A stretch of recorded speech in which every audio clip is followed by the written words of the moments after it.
All right, before we get to our last Monday night game, if you want to get free plays sent right to your cell phone, you can just text GAME, G-A-M-E, to 25827. You get free plays every day from Jim Feist.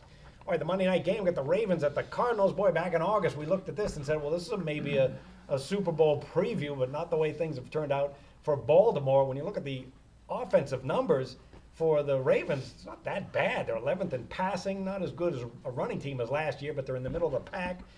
And Joe Flacco has more touchdowns than interceptions. He's only been sacked 8 times. But boy, this team is 1-5. It seems like they've been in every single game, but just can't get a break and win a few of these games. Only have 1 win on the season. And the schedule has certainly been against them. So, Harvard, what's the deal here with the Ravens? Is it a bad schedule or is this a bad team? Well, this is their 4th trip to the West Coast. They should have just stayed on the West Coast. In fact, here's what I was wanting to happen. I thought that they would go from San Francisco, then just bust down to L.A. Harbaugh would then apply for the USC job, and because he's just not good enough to win. His brother's doing well in the Big Ten. Put Harbaugh in the Pac-12, and there we have a resurgence of some great football conferences. I don't know what to make of this Baltimore team, except they suck. San Francisco against San Francisco. First of all, Flacco has 2 interceptions. Now, you might say he's had more touchdowns than interceptions, but some of the interceptions he had is very key. Steve Smith, he dropped 2 passes in the end zone. The defense had 2 clear interceptions, dropped them. What does Harbaugh come out and announce to his team that's struggling at 1-5 and traveling all over the world? We're not good enough to win. Who would say something like that? I mean, it's true, but who would tell them that? Another thing I've noticed is maybe the offensive coordinator better read some of his own stats. 9th straight loss when Flacco has attempted 40 passes or more. So keep him under 39 passes or something. Something has to give. The Ravens, they're tired. They're depressed. They're 25th against the pass. They even allowed, their porous defense allowed Colin Kaepernick to pass for 340 yards. I mean, that is an absolute embarrassment. Now they're going into Arizona. They're facing a team that hasn't been home in a couple of weeks, back-to-back road games.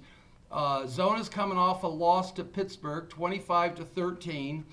But when they were in the red zone 4 times in that game against Pittsburgh, and they only got 1 score, so that's pretty easy to correct. They found a running back, Chris Johnson. He's doing well. They're in the top 10 in offense and defense. And the way I look at it is this. Let's give Arizona, if you know they're going to win, let's forget the point spread. I know they're going to win. So let's say the average win is by 3 points. Throw in another 3 points for the home field advantage. That's 6. What, they only got to now play him for another 1.5 for the rest of the game? I think so. So let's just go ahead and put the old Harvard's initials right next to Zona, lay the 7.5, and go to the movies. So you're looking for a blowout from the home team? Yeah, I'm looking for a solid win. Arizona's not going to lose back-to-back, and Carson Palmer just feast on games like this when there's no defense. So, yeah, let's go. You know what? They win by a couple touchdowns. Well, that would be the coup de grace for the Ravens, who've been in so many of these games. This Cardinals team, good overall, 4-2 straight up in ATS. They have been up and down of late, partly because of that road trip. Carson Palmer playing extremely well, great targets to go to. His team is number 2 in the NFL in scoring. Would you believe that? 33.8 points per game. Their defensive numbers are also exceptionally well. They do come home from the game against Pittsburgh where they got an early lead and then just everything fell apart. Ended up giving up 141 yards rushing. That's not normally like them. And only 55 yards rushing. That has been a problem in the recent past. So, Zach, who are these Cardinals for real? Well, the Cardinals are still a great team, but from an ATS standpoint, they finally have entered that buy high zone. It took a long time for odds makers to adjust. I know I wrote an article right before this occurred how the Cardinals were never favored by more than 4 points for the last 2 years at home.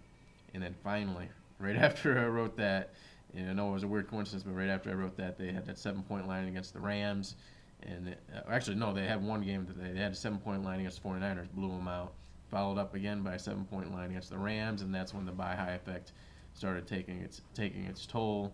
Then they went on the road, killed the Lions, -3. Then again, they're favored by 3 on the road. They had a big lull against the Steelers, and then they go back home, and suddenly they're 7.5-point favorites again. So I don't think the line value is there for the Arizona Cardinals right now. Everybody's buying them. And here in Vegas, we get to hear a lot of good key insights on sports radio from the books around here. And right now, they're saying the Cardinals are right behind the Patriots as public and sharp support. In fact, last week there was public and sharp support on the Cardinals in that loss against the Steelers. So Bruce Arians, great coach, but right now this Cardinals team does not have that same look they did 3 weeks ago. Palmer doesn't have that same zip. Larry Fitzgerald looks like he's lost 2 steps from 2009. And anytime you see a third-string wide receiver in John Brown be your leading wide receiver for 200 yards against the Pittsburgh Steelers, something's wrong. So I think Carson Palmer has a little bit too much pressure on him, and the defense is not it's not as strong as it was last year with Todd Bowles.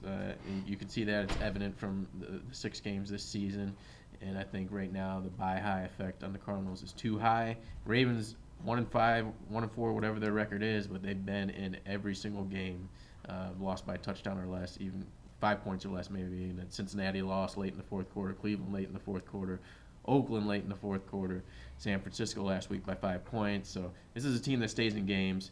And with the Cardinals not performing to a high standard, I don't see why the average line of being 3.5 to 4 point favorites at home could support this 7.5 point leap over the last 3 weeks. When I first looked at this number, I thought, well, I got to take Baltimore on this one, but I'm not going to give a play on the side. It is a high number for an Arizona.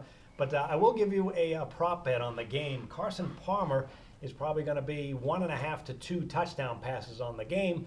And I think he has a shot to throw 2 or definitely 2, which would get you a push or a win. Or Does a pick 6 count? No, it does not. Although some of the props throw that in there, they make it higher. But I think you can get 3 because he's having a great season. 14 touchdowns, 5 picks, terrific wide receivers to throw to, number 2 in points scored. And into town comes this Baltimore secondary that's just been very poor, 27th against the pass. They weren't happy with Matt Elam last year, so they bring in Kyle Arrington from the Patriots, and I was glad to see the Patriots get rid of him because I thought he was terrible in that secondary last year, along with Logan Ryan. In fact, it was the poor play of those 2 guys late in the year that allowed Belichick to go to Malcolm Butler, an unknown rookie who became a Super Bowl hero, and now he's having a terrific season. So I don't like this Baltimore secondary at all. The game's going to be indoors. Palmer's coming home. I can see him throwing 2 to 3 touchdown passes, so that'll be my play on this Monday night game. Carson Palmer over 1.5 or 2 touchdown passes. All right, let's go to some best bets for the weekend and tell you what we have going on. Harvard, what is it, 14-2 now with these 14-2, 14-2 with those 10-star plays. You package them up, right, on the site? Yeah, what I do is this. In fact, I got a different Pro-Line special. I don't like to keep it stale or do the same thing over and over and over. This week on Saturday, I got a 10-star play, my knockout shocker game of the year. It's coming back on Sunday. I got my NFL upset alert game of the year, and I always have a 3-pack myself. It's 3 for the money on Saturday. So what I'm going to do is this. On my my overall games this year, I'm 31, 13, and 2 overall. That includes the 10 stars and everything else. 31, 13, and 2, which puts me right at 70%. I'm 14-2, which is 87% on the 10 stars. So on Saturday, you're going to get that 3 for the money. So you'll be getting all 3 of my college plays, including the 10-star knockout shocker game of the year. And on Sunday, you'll get my 10-star upset alert. So if you're looking for free, do what John said and give them your cell phone, and they'll get you a free game sent right to your cell phone. If you're looking for winners, come to jimfeist.com and click on Harvard on that Saturday special, and you'll get 3 games for Saturday and 1 game for Sunday, and a total of 4 plays for the price of 1 little click. And for me, jimfeist.com. I don't have any best bets for on the show for purposes for there, but we gave out 3 key plays during this taping, so take a look at what we've had to say, and hopefully we can get you some more winners in that realm of things. But as far as my NCAA football season, 24-12, and won 9 of my last 10. Actually, I think I have a better rhythm in college football than the NFL this year, which is kind of strange for me, but that's just the way it is. And NFL, right behind college football. at 62%, at 16-10. Not as high volume as college football, of course, but packages, gymfights.com. I usually don't have them finalized right away. It takes a lot of time on my side of things, but usually by Friday afternoon, Friday evening, Pacific Standard Time, those will be up. So gymfights.com, make sure you head there on Friday. All right, Zach is part of that handicapper 3-pack on the gymfights.com site. 24-12 since the start of last season. You find those plays on Friday. It's plays from Harvard, Zach, and Jim all in one package. Jim has a Thursday night rivalry game of the month in college football. He's got his Saturday college football game of the year, plus his Monday night football NFL game of the year goes on Monday. You can get those plays and more at gymfights.com. All right, that'll do it for the NFL version of ProLine. We'll see you next week, and good luck with the games, everyone.